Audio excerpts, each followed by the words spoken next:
Well, hello and welcome. We are so glad for all of you here joining us live, and also a warm welcome to everyone who is joining us on the recording. Thank you so much for, if you're here on the East Coast, for joining us this morning or this afternoon. If you're on the West Coast this morning, it's a real pleasure to have you with us today. My name is Jessica Mormon. I serve as Vice President for Science and Policy at the Evangelical Environmental Network. If this is your first time joining us for an event at EEN, we are the largest evangelical group with a care for God's creation in the United States. We've had over 5 million pro-life Christians, many of the folks who are on this call who've taken action with us in the last 5 years for clean air and a safe climate for our kids and our communities. And for us as evangelicals, we see creation care, climate care, environmental stewardship as a matter of life, and first and foremost, as a discipleship issue. And it's a discipleship issue for us because it's how we show our love for God by faithfully following his mandate to care for everything that he has made and to love our neighbor as ourselves by ensuring that everyone has a healthy environment and a safe climate to thrive in. And so before we get started in our presentations, we've got 4 great speakers lined up for you today. I'd love to start us in prayer. So if you could please join me. Father God, thank you for this incredible world that you've created. And thank you for the awesome assignment you've given us as your children and your followers to take good care of it, to take good care of the natural world, but also all of the people in it. And so I just pray that you bless our time together, that you give us ears to hear and eyes to see new ways that we can live out this commission you've given us to be good stewards of your creation and to love our neighbor in even better ways by ensuring that everyone has clean air to breathe, clean water to drink, and a safe climate to thrive in. And so I lift up all these things in the name of your holy son, Jesus. Amen. Well, again, thanks so much for joining us. We are really excited to share with you today new resources that your church can take advantage of that will make it easier to go solar, to do energy efficiency upgrades that have all been made possible with new recent legislation. And with these rebates and grants that you're going to learn about today, you'll be able to recapture some incredible savings through saving energy. And I just wanted to fill you in before we get started that through a study that Ian helped commission with the National Renewable Energy Lab several years ago, it found that 30% of energy from church buildings actually goes to waste. Another way of thinking about that is that that's 30% of savings in your church's energy budget that could be reclaimed and put towards critical missions and ministry areas. And as another hat that I wear is as a local church pastor here in Washington, D.C., I know how big that facility's budget is. And if able to claim a huge chunk of that and put that towards the critical work God has given us, that's something that absolutely gets my attention. And so we're really excited to share with you today what these new rebates are, these new grant programs that have become available that will help your churches be better financial stewards, facility stewards, and environmental stewards, all while reclaiming those savings possibilities to put towards mission and outreach. And so we've got, again, as I said, we've got 4 really incredible speakers lined up for us today. We will have time for questions at the end of the webinar. And so please, as you have questions, please go ahead and put them in the chat and so that we can be sure to discuss those at the end of our presentations. Our second speaker today is Pastor Bob Whitaker. He is a leader in creation care. He serves as a senior pastor of Christ Community Church in Bloomington, Indiana, where he's served as senior pastor since 1998. He's also one of the founders of Creation Care Partners, which provides support to churches, houses of worship, and congregations across Indiana to explore implementing solar, energy conservation, efficiency, and different tools and trainings that they can do that. He also shared that he maintains an irrational commitment to the Chicago Cubs. So I'll let everyone take that as they will. But I'd love to invite Pastor Bob Whitaker on camera and off mute to share with us a bit more about his experience of doing energy efficiency in his church and then leading folks through Creation Care Partners and implementing these different upgrades to maximize their missions. And so thank you, Pastor Bob, for joining us, and I'll hand the floor to you. Well, thank you, Jessica. It's good to be here. Really appreciate the work of EEN. Jessica has been a part of that for us in an individual way. She was here as a speaker, but I'll mention something about that in a moment. I thought I'd just start out. She tells me I have 10 minutes and nobody believes a preacher can finish in 10 minutes. So I'm looking at the clock, trying to make sure I make the cut here. So 10 minutes. First thing is this, just to tell you a little bit about my journey. I would say my journey in this issue has two parts to it. The first part is interfaith dialogue, and the second part is my children. So when it comes to interfaith dialogue, I was invited to be a part of a conversation concerning creation care at a synagogue in town, really the only synagogue in our town in Bloomington, Indiana, across the street from, which is where our location is, across the street from Indiana University.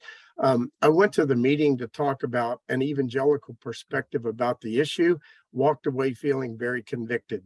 In other words, convicted that from an evangelical perspective, at least mine at the time, there was not a lot for me to say, a lot for us to say.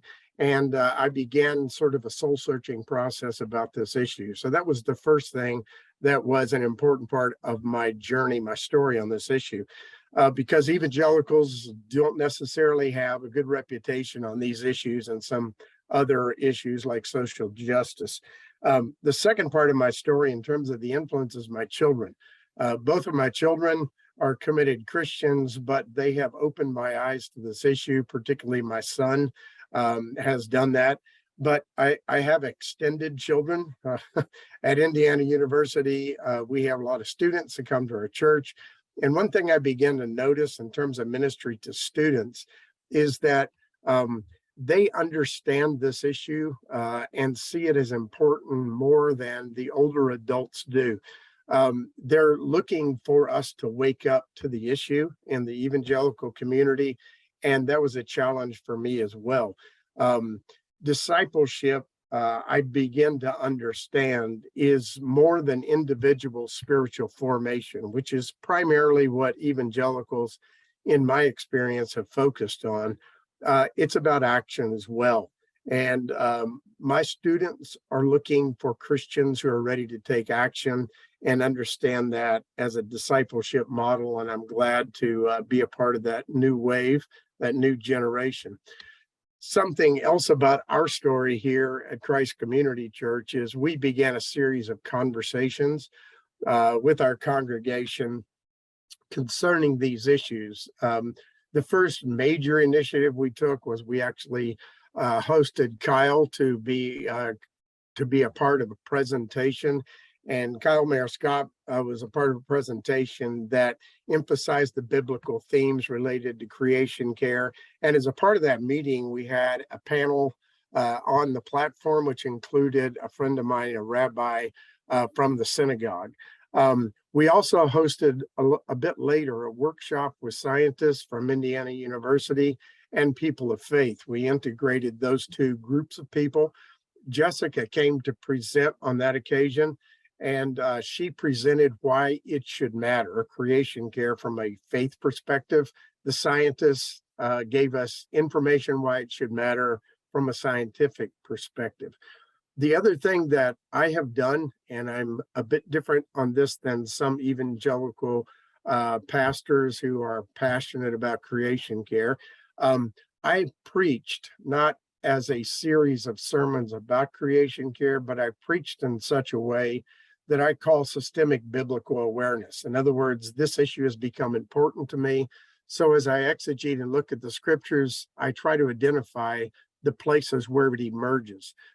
Recently, we did a series called Already Not Yet, and it ended with the passage in Revelation talking about the new heaven and the new earth.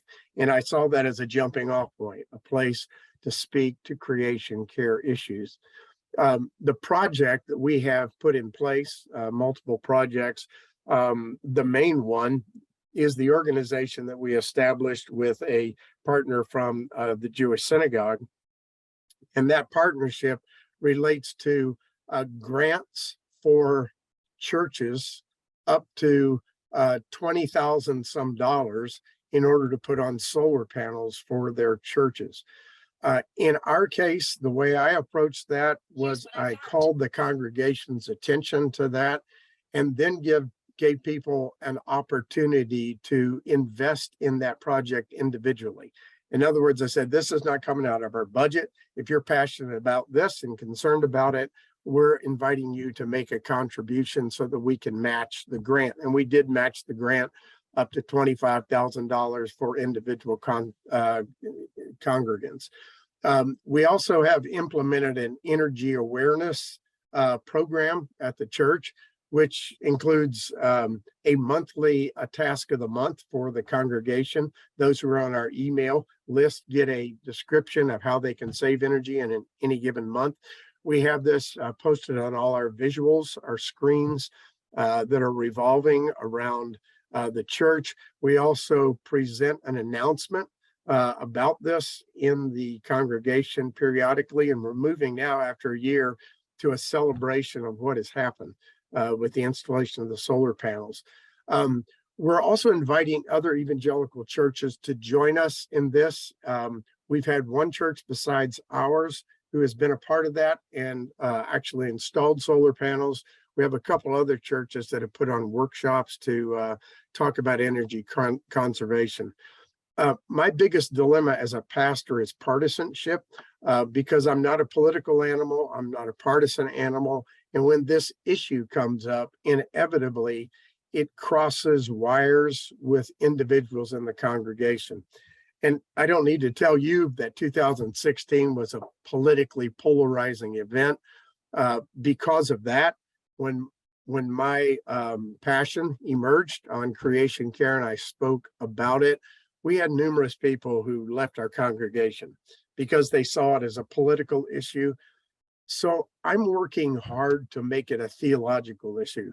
I think that's a necessary and a hopeful challenge for me as a pastor because it is a theological issue. It just so happens also to be a political hot topic.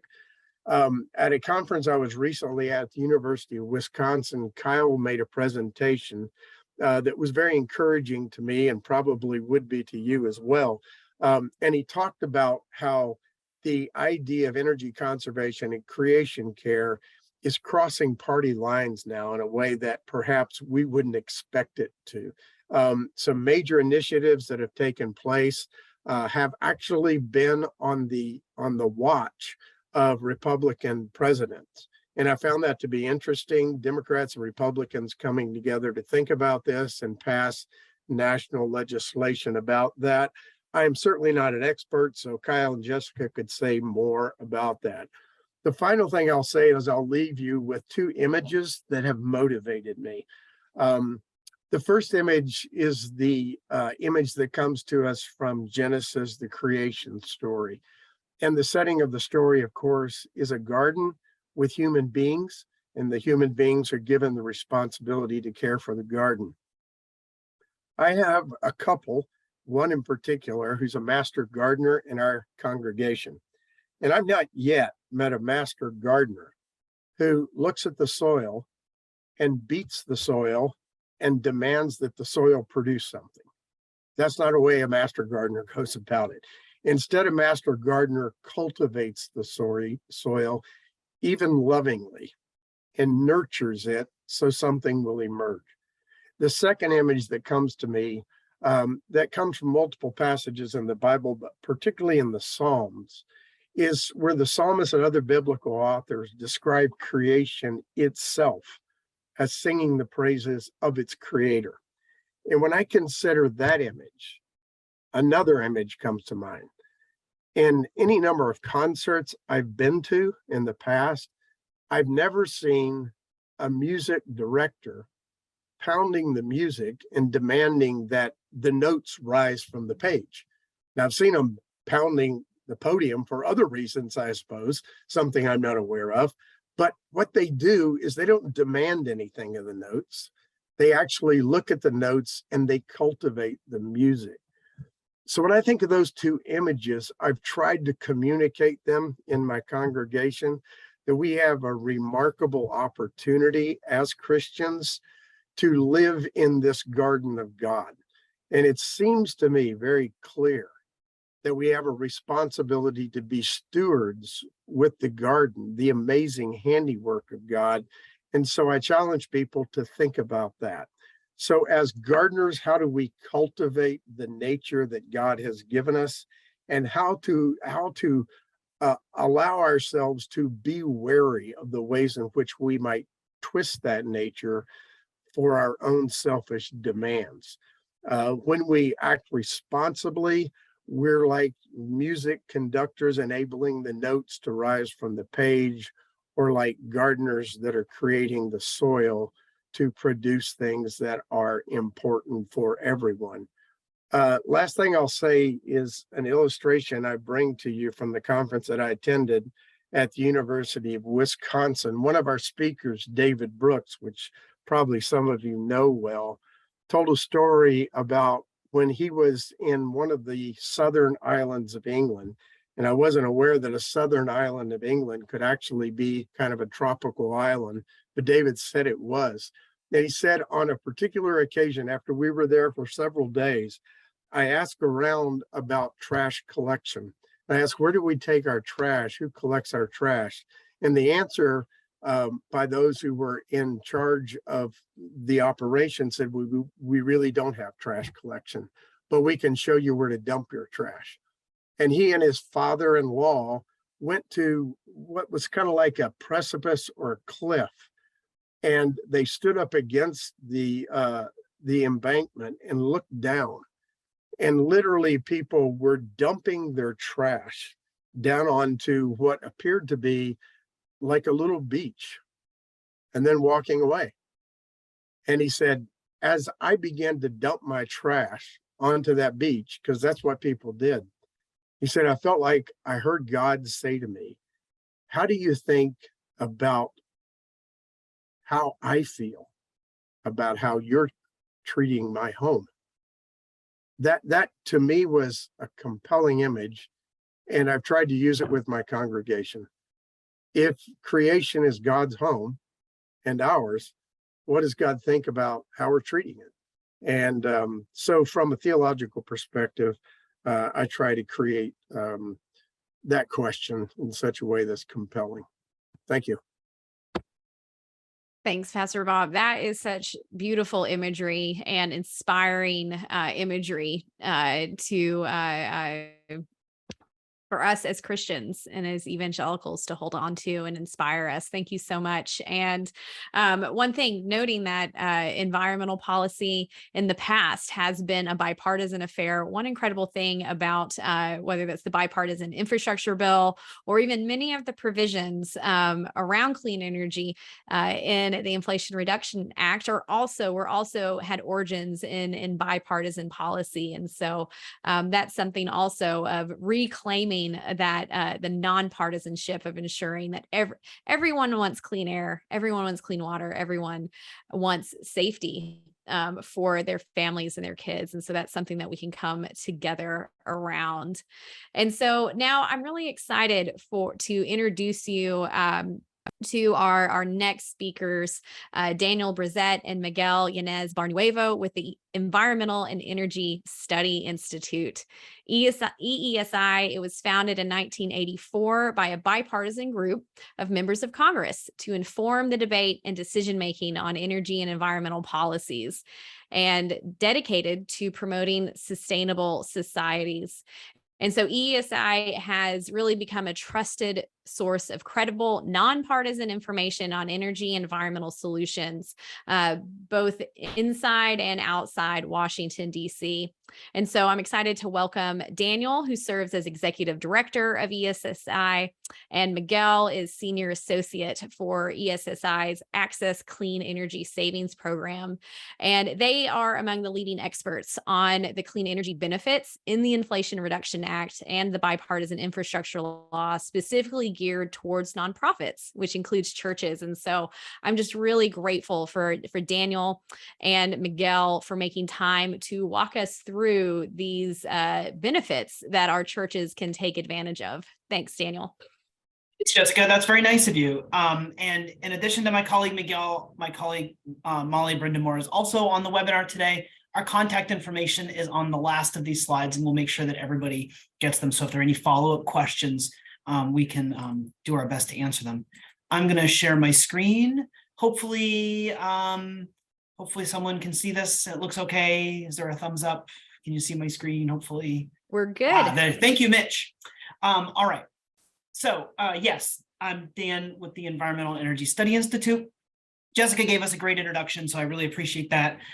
We are focused on policymaker education, and we have over time taken a liking to a provision that was included in the Bipartisan Infrastructure Law, or the Infrastructure Investment and Jobs Act, that was enacted last year. We've also been following developments with the Inflation Reduction Act. But today, we're really here to talk about energy efficiency. Energy efficiency is always a good thing.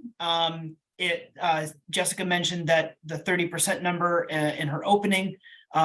Saving energy means you're wasting less energy, and those dollars can be focused on advancing your core mission, which for a nonprofit is obviously the reason for our existence, is to serve our communities. Energy efficiency also enhances sustainability and the productivity of your facilities and operations, and improves indoor air quality, especially when you're moving away from fossil fuel combustion for equipment and appliances and moving toward electric. It also sets a good example, and it contributes to community health and resilience. And I think we're all looking for opportunities to be good nonprofit citizens in our communities, and certainly churches play a critical role in their communities as well. It also is a good first step because it improves readiness for other clean energy technologies like solar and battery storage. Most of what we talk about today is limited to energy efficiency, but that's not to say that solar and battery storage and EV chargers and things aren't great. It's just that the way that some of these grant programs and direct rebate programs are designed is they're really focused on energy efficiency. And then, of course, for EESI, it all boils down to reductions in greenhouse gas emissions. That's our key motivator. So last November, President Biden signed the Bipartisan Infrastructure Law, or the Infrastructure Investment and Jobs Act. So it's $550 billion in new spending on infrastructure, $1.2 trillion total. Buried away in that great big bill was a little $50 million pilot program authorized for the Department of Energy to make grants to nonprofits to improve energy efficiency. It's called the Energy Efficiency Materials Pilot Program. It's a relatively short provision. It actually has its origins on Capitol Hill. There were House and Senate bills that were introduced on a bipartisan basis that eventually led to the provision being included in the IIJA, or BIL. It's small, but it's something that we kind of took a liking to. And so what we've been trying to do for the last several weeks and last several months actually is increase awareness of it, because in 50 million out of 550 billion, especially now that the Inflation Reduction Act brought another $369 billion for climate action, we want to make sure this gets the attention it deserves, because it's a great little program. We know a few things about the program. We know what a nonprofit building means. That's something that the statute defines for us. We know what an energy efficiency material is, and in short, that's a product, piece of equipment, or system that results in reduction in energy consumption. And it gives a few examples of what the authorizers meant by that. We also know a little something about how grants or applications will be ranked, the criteria for grants, and it's focused on energy conservation, it's energy savings, cost effectiveness, plans for evaluation and reporting, and then also the financial need of the applicants. And of course, in the nonprofit sector, there's a great amount of financial need pretty much anywhere you look. And I'm moving pretty quickly because I want to make sure we have time for questions. But like I said, we'll make these slides available for everybody. There are, however, a lot of things we don't know about the program. And that's important for a few reasons. One, DOE is currently collecting feedback. Jess, in her presentation, mentioned that the IRS has previously been doing that on some of its tax incentives. Well, the Department of Energy has a request for information out right now. Responses are due next Thursday. And so they're looking for comments from across the entire nonprofit sector, not just churches, but across the entire nonprofit sector to identify how, or to gather feedback about how they can effectively implement the program. Some of the issues that are unknowns at this point include what the minimum grant amount would be. We know that the maximum grant amount is $200,000 because that's what the statute says it is. But DOE has the ability, if they want to, we think, to apply a minimum grant amount. We also don't know whether those criteria will be weighted at all. Will some of them count more or less than others? We don't know what the application process will look like or how involved it will be. We're still several months away from the application opening, we think, but we don't know exactly what it will entail. Obviously, critically important for time-strapped nonprofits and all of their volunteers. We don't know how many applications DOE will receive. We know there are lots and lots of nonprofits. We know that we only have $50 million. My guess is that demand for these grants wildly outstrips supply. And so we don't know exactly how DOE will manage that avalanche of applications. We also don't know, and this is very important, we don't know the timing of when the grants will be awarded or dispersed. We're many months away. We're several months away from the applications. That means we're additionally quite a ways away from application decisions. And we also are quite a ways away from when the disbursements actually happen, when the dollars actually reach the successful nonprofits. So all of this is critically important. DOE is gathering information. And so if organizations on this line or on this call want to weigh in with what DOE might consider, it's probably a really good opportunity to do that. The request for information, which I've got my copy right here, is organized in 5 categories. The first category is outreach. The second category is technical assistance. Third category is criteria and metrics. Fourth criteria is funding. Fifth criteria is partnerships and community benefits. And then within those categories, there are specific questions that DOE is trying to answer to help it design and implement the best possible program. The nice thing about these comments is you don't have to answer any of them, or you don't have to answer all of them. We probably will answer all of them because we have a lot to say. But for organizations that may not have the ability to marshal, fully comprehensive comments by next Thursday, it's still probably worth reading through the RFI just to see if there are some questions that would make a difference or some issues that would make a difference about your organization's ability to apply for and access these grant dollars. There are instructions in the RFI for how to comment. Basically, you send an email with a Word document attached to that email address by next Thursday. It's important to always follow the rules when you're responding to DOE RFIs. That's just the way it goes. It's also important to note that the RFI is not an application, and I think that's very clear in the RFI. The application will come much, much later, and submitting comments doesn't increase or decrease the likelihood of any individual organizations receiving a grant. So if you have comments, great. That doesn't necessarily mean anything. It doesn't mean anything at all for your actual application when that time comes. If you don't submit comments, there's no penalty. There's no disadvantage to not doing that. But it's a great opportunity to help the Department of Energy understand this sector, this subsector, and what the actual needs of the organizations here are, so that when this program rolls out, it can be accessible and designed appropriately. So we're, like I said, still several months out. So why are we doing this now? Well, one, because the comment period is open, and so there's an opportunity to weigh in. But also, when the application period does open, we don't know how long it will be open for. And so this is the right time to start kind of like what Pastor Bob was saying, to start thinking about your own organization's clean energy journey. We have some recommendations for what organizations can do in the near term to help prepare themselves for when applications are due. First is an inventory. Collect information about how energy is consumed in your facilities. What's the make, the model, the age of all of the various equipment, appliances, and other systems that consume energy in your building. That's a great place to start, because our second recommendation is to start tracking your energy consumption. That's called benchmarking. Energy Star has a great resource for this called Portfolio Manager. Some of you may be familiar with that. Portfolio Manager is amazing, but it's not something you want to learn overnight. When you're cramming to get an application into the Department of Energy, you want to give yourself enough time to understand that and to collect all of the data that it requires to really get a good understanding of how energy is consumed in your facilities. Back to the idea of goals, this is a great time to define what success would look like. Maybe energy efficiency isn't it's not the ultimate clean energy goal for your organization. So thinking about how energy efficiency could facilitate additional investments, whether it's solar or whether it's battery storage or whether it's EV, that's a good opportunity to do that. And also think about your own organization. Who needs to be involved in the decision-making process? Do you have members? Do you have congregants? Do you have outside stakeholders or internal stakeholders who need to be bought in to the overall project?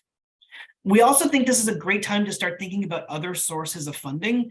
Many of you many of your churches may be in utility service territories where programs are available, rebate programs or other even non-financial incentives are available. This is the right time to start taking a look at what might be available to stack up so that you can maximize the cost effectiveness of your project. Also start thinking about professional audits, having someone who understands building energy efficiency come in and identify opportunities for savings and help put projects together. And then much like Pastor Bob gave us a great example, this is a great opportunity to learn from the example of others. And I know there are lots of folks across EEN with positive experiences about energy efficiency and renewable energy.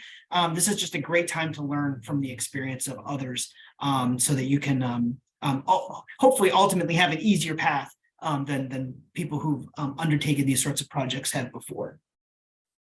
Very briefly, we wanted to touch on a few other things. These are some of the provisions that Jess mentioned, and they're also coming down the pike in some cases earlier than when we expect these grants from the pilot program to be available. The first is tax incentives. Jess mentioned this specific provision, which allows nonprofits to access clean energy tax incentives that were previously only available for businesses and other entities with a tax liability. These are pretty significant tax incentives that would be dispersed via a direct pay mechanism the IRS is about to announce probably in the coming weeks. Totally changes the game for churches, for example, that want to do solar on their roofs or install other renewable energy or energy storage technology. This is something to really watch out for. And as you're thinking about putting that solar system together, don't forget that putting a solar system on an energy efficiency building or an energy efficient building is often a lot more cost-effective proposition. For your congregants, we also wanted to mention that there are some residential incentives coming down the pike. Some of you also may be able to take advantage of these in your own personal lives, but there are a few that the Inflation Reduction Act authorized we wanted to highlight. The first is the Energy Efficient Home Improvement Credit. This has been around for a while, but it's been significantly increased, and it provides a tax incentive for making certain energy efficiency improvements in your homes, kind of like heat pumps, installations, and insulation, things like that. There's also $4.5 billion of new money for home electrification rebates. That's something that's income capped. So that's something that may be available, that will be available, but primarily for lower and moderate income households. There's another $4.3 billion for the homeowner managing energy savings program. The little chart that on this slide just describes that program in a little bit more detail and what it actually looks like for different types of residential buildings. But that is an enormous opportunity and potentially market transformational really improve the energy efficiency of our housing stock overall. And then back to electric vehicles for a moment. I'm sure everyone's heard about EV tax credits. They've been expanded and increased, and even now you can get an EV tax credit for a used vehicle. Those are still a little ways off, and there's some requirements that the manufacturers will ultimately have to meet, but that's also very exciting for transportation sector electrification. These are just some resources. I won't go into all of them, but we've published a lot of resources for nonprofits, including case studies of many churches from across the country that have taken the first steps into energy efficiency. My colleague Miguel primarily is the author of these.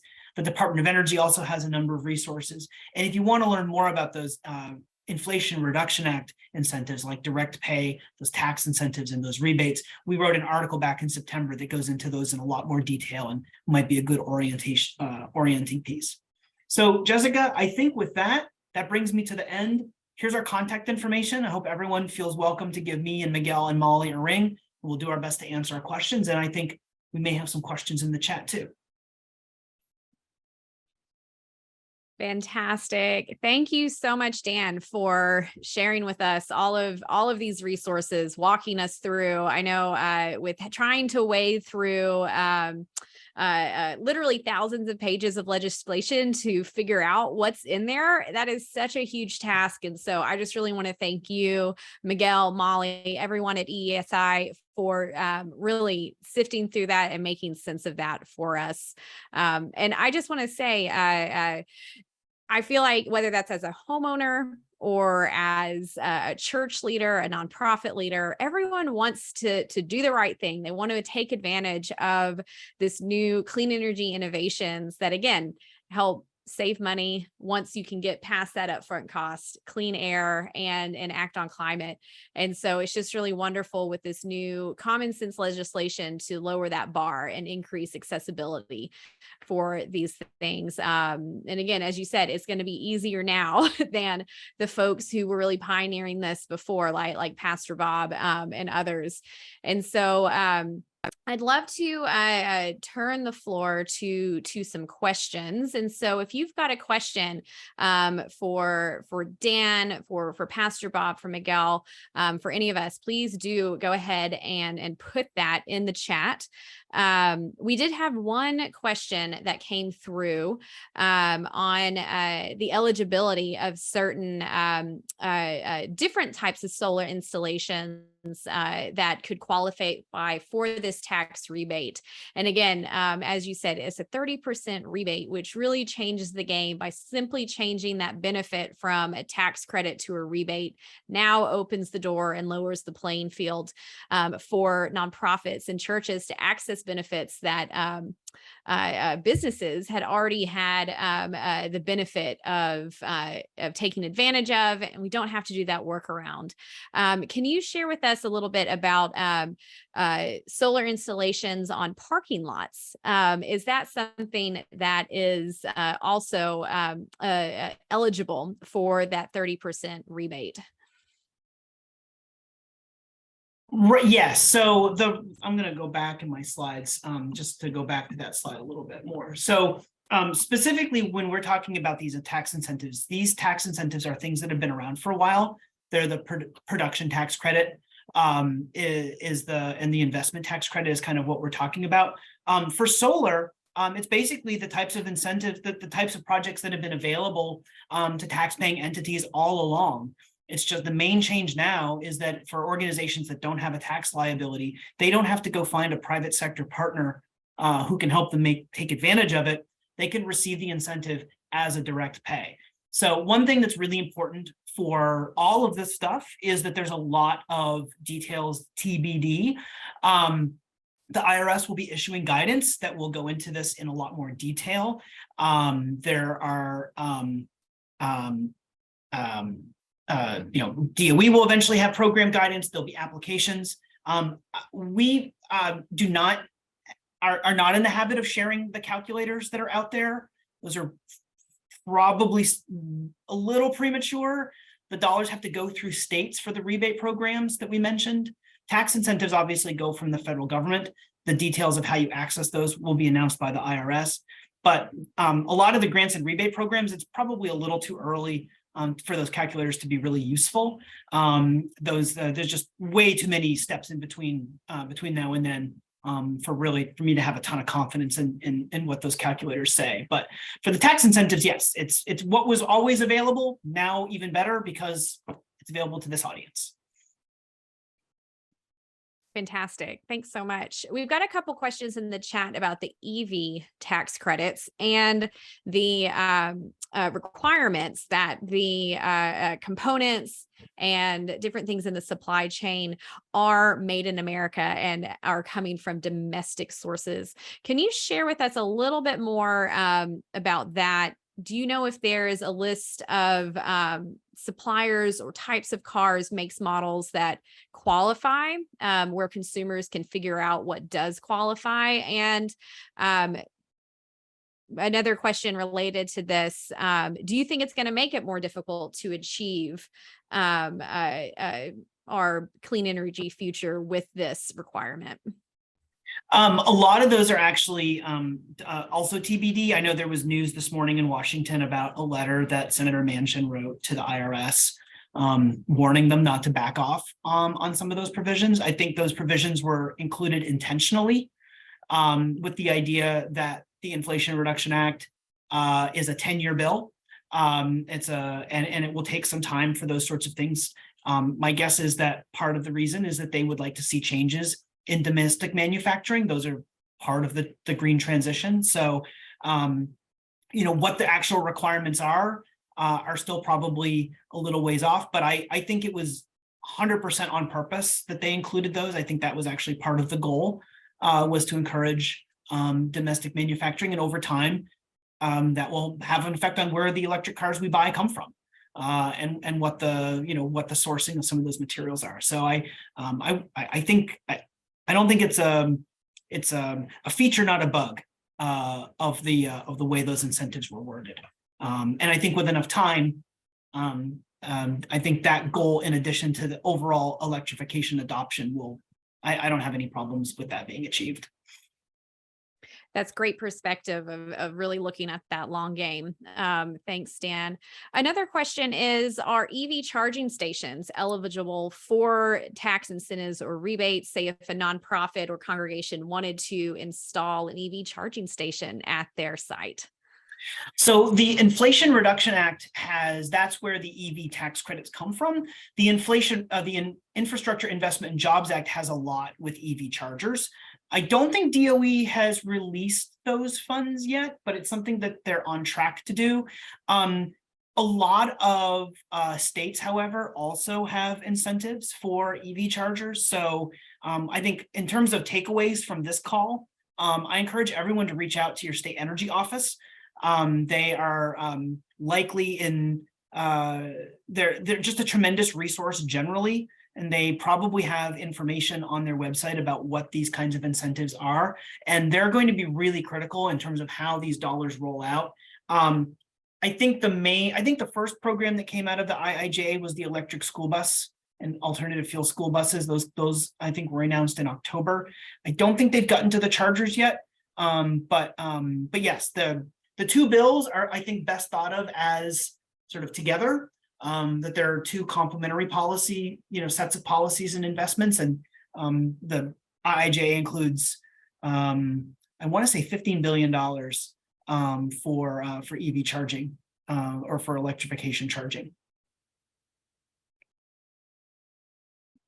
Excellent. Thanks.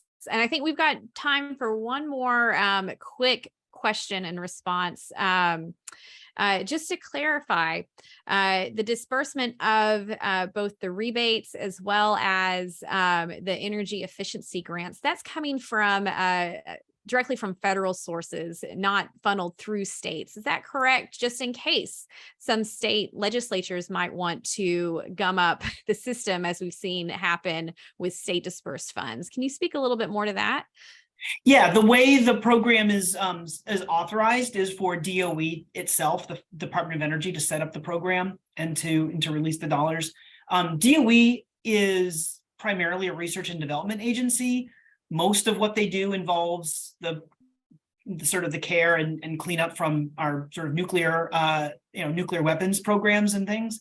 They've increasingly become more engaged on the deployment side of things over the years, and this is sort of just another expression of them doing more direct grants.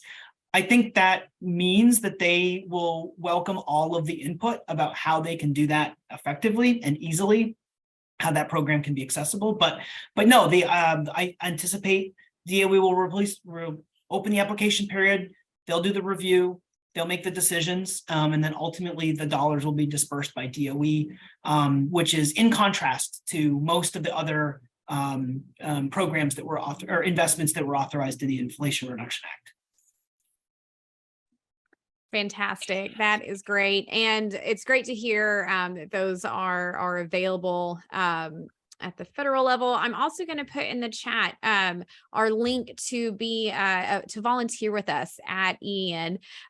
For there are some things, some policies that really do need, especially at the state level and the federal level, that still needs your voice and your action to make sure gets across the finish line. And so that's what our EEN champions do and our volunteers do, is help us advocate to make sure things don't get gummed up in the system like that.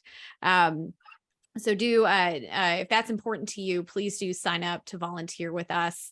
And so with that, we are at time. This has been an incredible wealth of information, and I'd say inspiration as well. I just really want to thank, if everyone can join me in thanking Pastor Bob, for thanking Daniel for all of this incredible information, Jess Innes, who joined us at the top of the hour from CEQ. We're just really grateful for you taking the time to share all these opportunities with us. And so with that, again, just encourage you, we're going to make this recording available for you. And thank you, Daniel, for the kind offer of the slides also being available to you. We'll follow up also with some of the links that we've been sharing and that have been mentioned, so that you can get involved, take advantage of these opportunities, and continue to work with us for clean energy and a safe climate future. Again, such incredible progress has been made, but the work is not done. But as we work all together, we can achieve that. And so again, I just want to thank everyone for joining us today, and look forward to being in touch and continuing to be a resource to you in these areas as you are stewarding this incredible world that God made. Thanks to everyone, and have a great morning, great evening, great afternoon, whatever time you're joining us from. Thank you.